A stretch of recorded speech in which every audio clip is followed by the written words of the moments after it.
دعني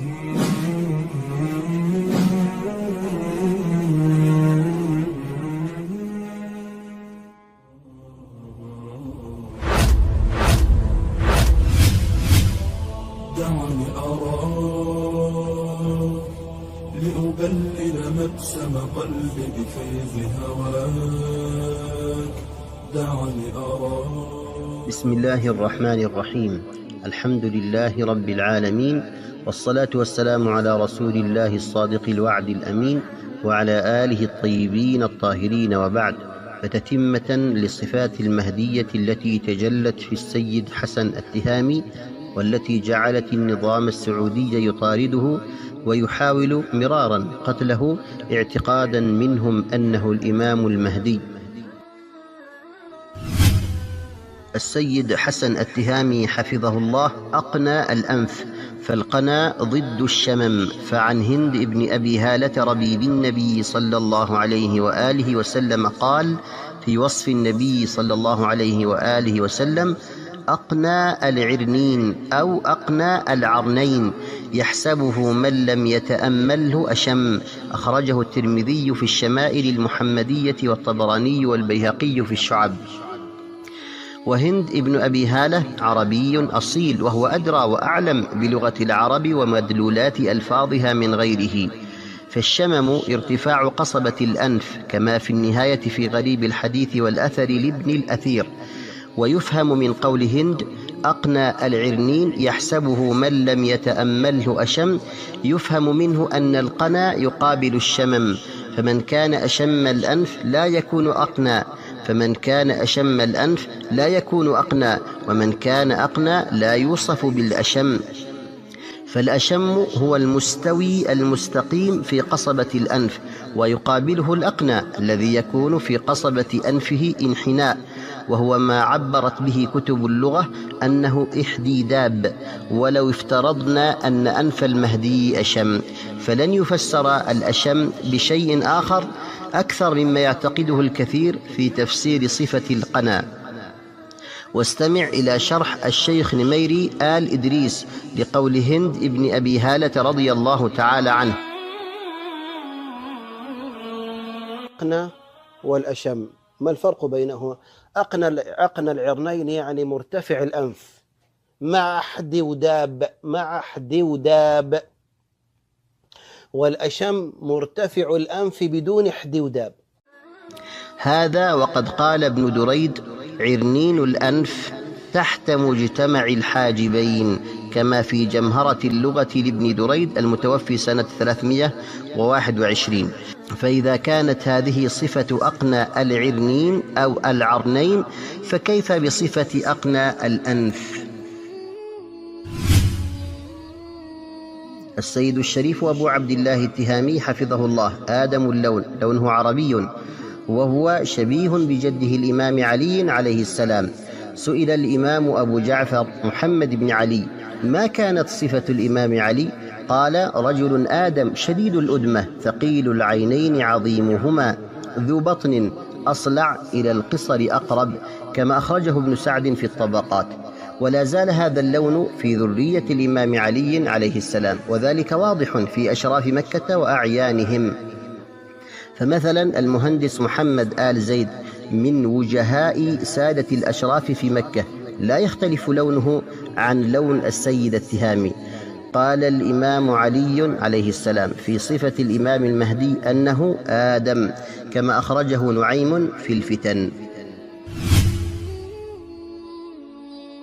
أن أدمة السيد التهامي مشربة بحمرة وليست أدمة داكنة. قال أبو جعفر الباقر في صفة المهدي: المشرب حمرة، أخرجه النعماني في الغيبة. السيد التهامي أجلى الجبهة، فجبهته فيها جلاء وظهور لا يغطيها شعر ناصية. وفي الحديث في صفة المهدي أنه أجلى أقنى، أخرجه أحمد. والصلع زيادة في الجلاء وليس منافيا له، فكل أصلع هو أجلى الجبهة ولا عكس. والسيد التهامي عريض الجبهة، وجاء في صفة المهدي أنه أجبه، أخرجه نعيم في الفتن. وجلاء الجبهة هو انحسار شعر الرأس، وليس كل أجل الجبهة يكون عريض الجبهة أيضا، لكن جبهة السيد التهامي انحسر الشعر عنها مع سعة في عرضها، فهاتان الصفتان غايرت بينهما الآثار. والسيد التهامي أجلى الجبين. والفرق بين الجبهة والجبين أن الجبهة موضع السجود فوق الأنف، أما الجبين فهو ما فوق الحاجبين، فهما يكتنفان الجبهة وهي وسطهما. وفي الحديث المهدي أجلى الجبين، أخرجه نعيم في الفتن.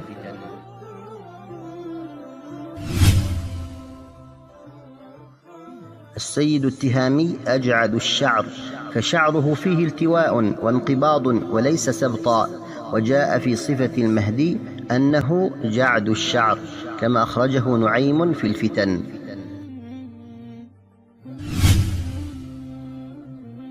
يمتد شعر السيد التهامي إلى منكبه، ويسيل إلى منكبه حال كونه مبللا، لأن جعودة شعره لا تصل لمرحلة القطط، فإذا ابتل شعره بالماء سال على منكبه.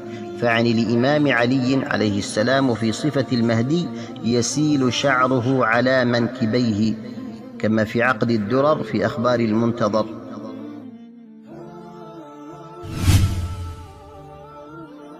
والسيد التهامي يغلب على شعره ولحيته ورأسه السواد. فعن الإمام علي في صفة المهدي قال: يعلو نور وجهه سواد شعره ولحيته ورأسه، كما في عقد الدرر في أخبار المنتظر.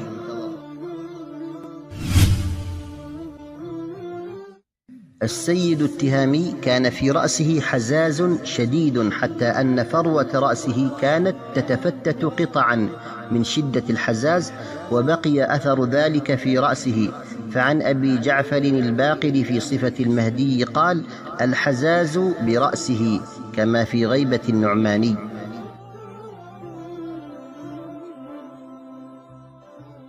السيد التهامي حسن الوجه، وحسن الوجه يتفاوت وسامة وحسنا وملاحة، والسيد التهامي حسن الوجه.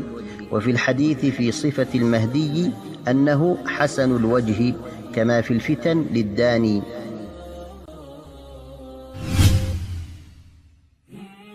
أيضا هناك شعور بانجذاب إليه وتقبل، وهذا أحد معاني لفظ أقبل. فعن الإمام علي عليه السلام قال: المهدي أقبل، كما في غيبة النعماني وبحار الأنوار. ومعنى أقبل أي تجد النفس إقبالا عليه، وفي معناه يقال في فلان قبله، فهذا اللفظ لا يزال مستعملا بهذا المعنى في اليمن. ومعنى الأقبل عند الشيعة هو الذي يقبل عندما يمشي بكل بدنه، كما في عصر الظهور للكوراني. وهذه أيضا صفة في السيد التهامي، أنه يقبل عندما يمشي بكل بدنه. والسيد التهامي مستدير الوجه. وفي صفة المهدي كأن وجهه كوكب دري، أخرجه الطبراني. وتشبيهه بالكوكب إما أن يراد به الصفاء والاستنارة، وإما أن يحمل على استدارة الوجه، على غرار ما قيل في التشبيه بالقمر. فقد سئل البراء رضي الله تعالى عنه: أكان وجه النبي صلى الله عليه وآله وسلم مثل السيف؟ قال: لا، بل مثل القمر، أخرجه البخاري. قال ابن حجر: كأن السائل أراد أنه مثل السيف في الطول، فرد عليه البراء فقال: بل مثل القمر أي في التدوير، كما في فتح الباري. وهذا أحد التفسيرات للحديث.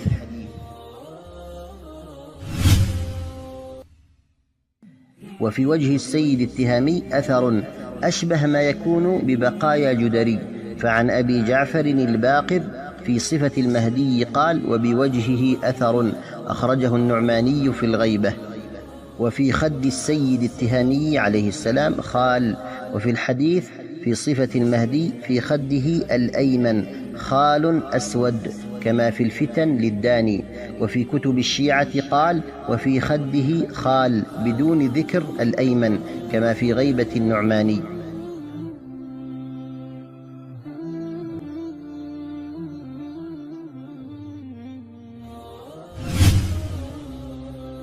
والسيد التهامي غائر العينين مشرف الحاجبين. وعن أبي جعفر الباقر في صفة المهدي قال: الغائر العينين المشرف الحاجبين، كما في غيبة النعماني. والسيد التهامي أبلج بمعنى لم يلتق حاجباه. وفي الأثر: المهدي أبلج، أخرجه نعيم في الفتن. والسيد التهامي أفرق الثنايا، والثنايا هي الأسنان في مقدمة الفم، وكونه أفرق الثنايا أي ليست متقاربتين وإنما بينهما فرق. وفي الحديث: ليبعثن الله رجلا من عترتي أفرق الثنايا، أخرجه الحافظ أبو نعيم الأصبهاني في عواليه، كما في عقد الدرر في أخبار المنتظر. ضبط بعضهم الحديث بأغرق الثنايا، أي تباعد ظاهر بينهما، وهذه أيضا صفة في أسنان السيد التهامي. وقد كان الفرق بين السنين العلويين كالفرق بين السنين السفليين، إلا أن أحد سنيه العلوية انكسر فجعل له تلبيسة، وقلل الفرق بينهما على نحو ما يرى في صوره. وحتى بعد المقاربة بينهما ما زال السيد التهامي أغرق الثنايا. السيد التهامي له نصيب من صفة براق الثنايا، فلأسنانه بريق ظاهر، كما أن على وجهه طلاقة وبشر. قال ابن منظور: براق الثنايا أي تلمع إذا تبسم كالبرق، أراد صفة وجهه بالبشر والطلاقة. ومنه الحديث: تبرق أسارير وجهه، أي تلمع وتستنير كالبرق. انتهى كلامه من لسان العرب. وعن الإمام علي قال في صفة المهدي: المهدي براق الثنايا، كما أخرجه نعيم في الفتن. السيد التهامي في لسانه ثقل، وهذا الثقل في لسان أسرته بالجملة، أنه على أساس اسم محمد باسم الرسول، واسم الوالد باسم أبو الرسول، والقرية حقنا في اليمن يقال لها كاعة. وقد عانى السيد التهامي للتخلص من ثقل لسانه في أثناء حفظه للقرآن، فتخلص منه ولم يبق سوى شيء يسير لا يظهر إلا بالتأمل. وفي الحديث في صفة المهدي ذكر ثقلا في لسانه، أخرجه نعيم في الفتن. السيد التهامي مربوع القامة، فليس بالطويل وليس بالقصير، طوله 170 سنتيمتر تقريبا. فعن الإمام علي عليه السلام في صفة المهدي أنه مربوع، كما في عقد الدرر في أخبار المنتظر. ومربوع أي متوسط الطول، فلا هو بالطويل ولا هو بالقصير. والسيد التهامي متناسق الأعضاء. في الحديث: المهدي جسمه جسم إسرائيلي، كما عزاه العجلوني في كشف الخفاء لأبي نعيم والروياني. ومعنى جسمه جسم إسرائيلي أي متناسق الأعضاء. السيد التهامي غليظ القصرة، أي غليظ الرقبة، كجده الإمام علي إذ كان يرتجز: أنا الذي سمتني أمي حيدرة، كليث غابات غليظ القصرة، أكيلكم بالسيف كيل السندرة. قال أبو العباس: يعني لغلظ عنقه وقوة ساعديه، كما في تهذيب اللغة. قال الثعالبي: القصرة أصل العنق، كما في فقه اللغة وسر العربية. وفي الأثر في صفة المهدي أنه الغليظ القصرة، كما في بحار الأنوار. السيد التهامي أجنأ، ففيه انحناء بسيط في رقبته إلى الأمام. وفي الحديث في صفة المهدي أنه أجنأ، كما في تاريخ أصبهان. السيد التهامي غليظ مشاش المنكبين، فعظام منكبه عظيم. وجاء عن الإمام علي في صفة المهدي أنه عظيم مشاش المنكبين، كما في بحار الأنوار. والمشاش هو رؤوس العظام، وتعني أيضا مكان التقاء أطراف الجسم. السيد التهامي عريض المنكبين، فعن أبي جعفر الباقر في صفة المهدي قال: العريض ما بين المنكبين، أخرجه النعماني في الغيبة. والسيد التهامي مسترسل المنكبين، فمنكباه ممدودان بشكل انسيابي. فعن أبي عبد الله عليه السلام قال في صفة القائم أنه مسترسل المنكبين كما في البصائر. والسيد التهامي واسع الصدر، فعن أبي عبد الله عليه السلام قال في صفة القائم أنه واسع الصدر كما في البصائر أيضا. والسيد التهامي ضخم البطن في استواء، فعن الإمام علي في صفة المهدي أنه ضخم البطن كما في عقد الدرر. وجاء عن الإمام علي أيضا في صفة المهدي أنه مبدح البطن كما في بحار الأنوار. والبدح استواء كما في كتب اللغة، فيكون المعنى ضخامة بطن مع استواء. والسيد التهامي أزيل الفخذين، أي بين فخذيه تباعد، فعن الإمام علي في صفة المهدي أنه أزيل الفخذين كما في عقد الدرر. والأزيل الفخذين أي المتباعد ما بينهما كما في غريب الحديث لابن قتيبة. والسيد التهامي عظيم الفخذين، وجاء عن الإمام علي أيضا في صفة المهدي أنه عظيم الفخذين كما في بحار الأنوار.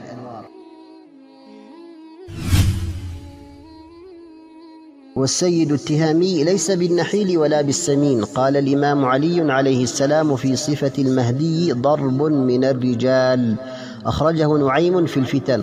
قال ابن حجر قوله ضرب من الرجال أي وسط، لا ناحل ولا غليظ كما في فتح الباري. وقال القاضي عياض الضرب الرجل الذي له جسم بين جسمين، ليس بالضخم ولا بالضئيل كما في إكمال المعلم بفوائد مسلم. وكذا قال ابن الملقن والمازري والقرطبي صاحب المفهم.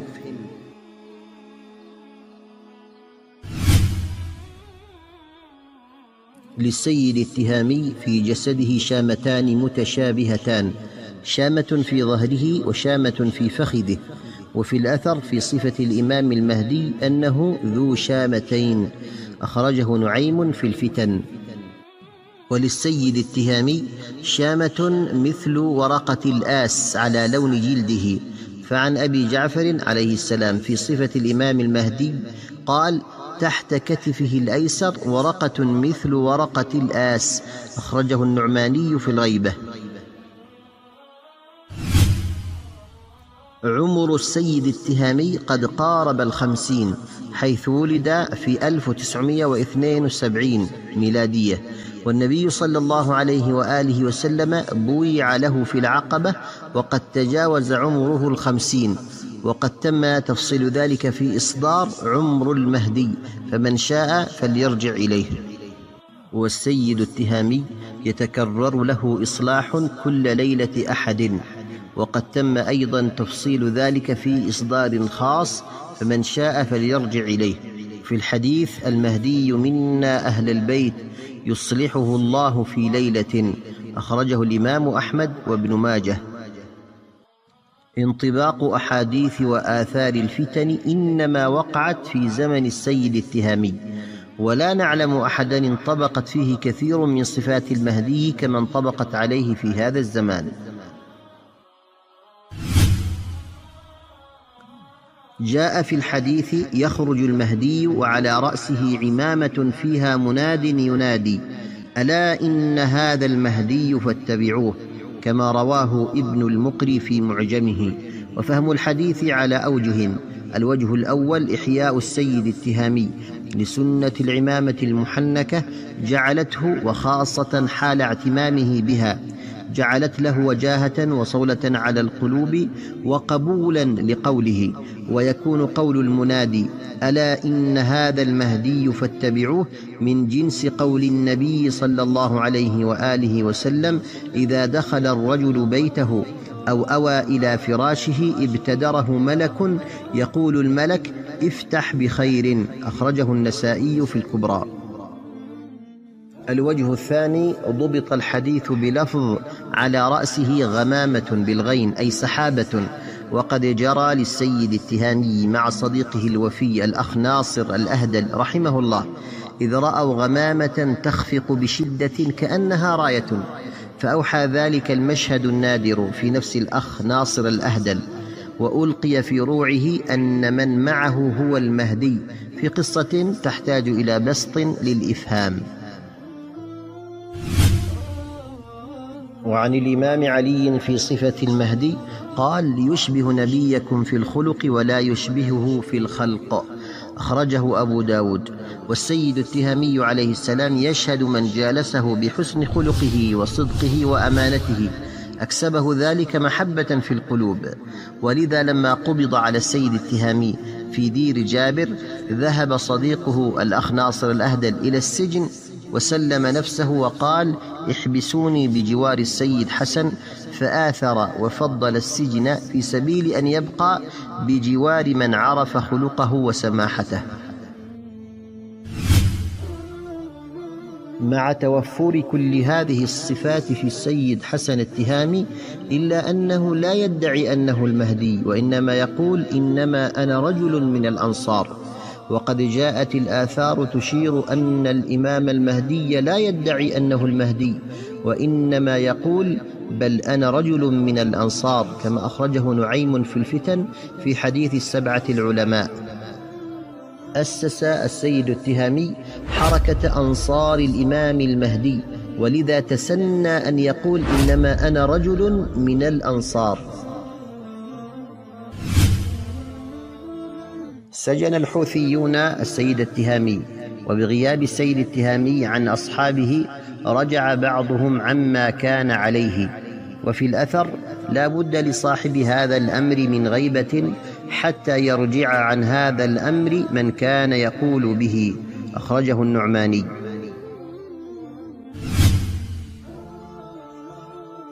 مر قول الإمام علي في صفة الإمام المهدي قال: يشبه نبيكم في الخلق ولا يشبهه في الخلق، أخرجه أبو داود. والسيد التهامي لا يشبه النبي صلى الله عليه وآله وسلم في الخلق، ولذا لم يلتفت النظام السعودي للروايات التي تصف المهدي بأنه كث اللحية وأنه أزج الحواجب ونحو ذلك. فالأصل أن المهدي لا يشبه النبي صلى الله عليه وآله وسلم في الخلق، كما لم يلتفت النظام السعودي للتقديم والتأخير في بعض الروايات لاحتمال وهم وغلط الرواه في تلك الروايات، ولم ينتظر النظام السعودي اكتمال تحقق بعض الصفات في السيد التهامي، لأنها ربما هي في طريقها للتحقق في قادم الأيام. لذا لم يدخر النظام السعودي جهدا في ملاحقة السيد التهامي تعيينا منه أنه هو المهدي بالفعل. فهل فعلا السيد التهامي هو الإمام المهدي الموعود؟ وهل يري الله آل سعود وآل زايد وجنودهما من السيد التهامي ما كانوا يحذرون؟ إن غدا لناظره قريب، والله غالب على أمره، ولكن أكثر الناس لا يعلمون.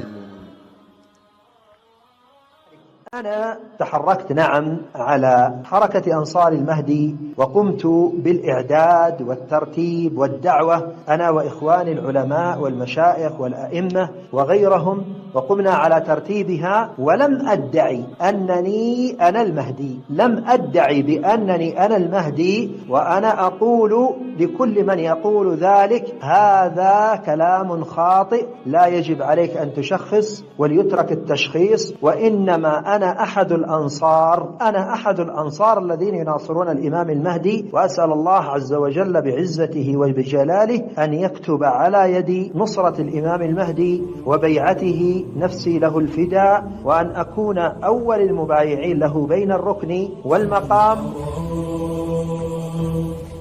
لأبلل مبسم قلبي بفيض هواك، دعني أراك قبل أفول الشمس مع الأفلاك، دعني أراك لأبلل مبسم قلبي بفيض هواك، دعني أراك قبل أفول الشمس مع الأفلاك، لأبلل مبسم قلبي بفيض هواك.